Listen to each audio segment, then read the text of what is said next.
International Women's Day for 2022 is all about breaking the bias, and it's an important day to shine a light on the unconscious bias, discrimination and stereotypes that are occurring in society today.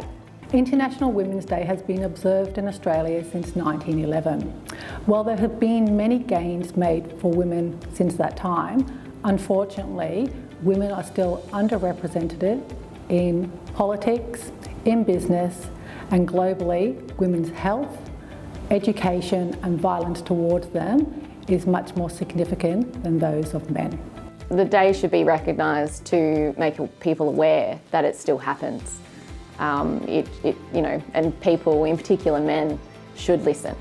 They should look at their daughters or their nieces and their mothers or sisters and say, hey, I want a better life for them.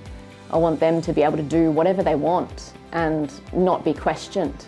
As an example of unconscious bias that I have experienced in my career, there are many times that I will walk into a meeting with other males and immediately the handshake goes to the man first and they assume that he is the boss. And they're the sorts of small things that women need to get through on a daily basis. So it's important just to recognise those thoughts and immediate assumptions that the woman is always a subordinate when that may not necessarily be the case. It is also really important to reflect on how far women have come in relation to gender equality and the challenges still to face.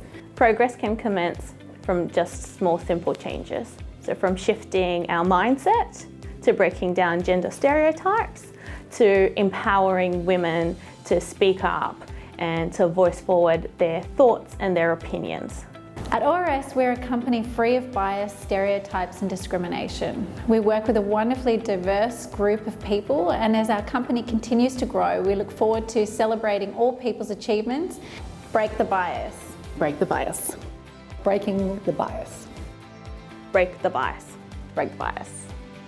So what we can do to break the bias is ensure that when we're looking at someone and whether they can do something, we're looking at their skills and their ability and not their gender.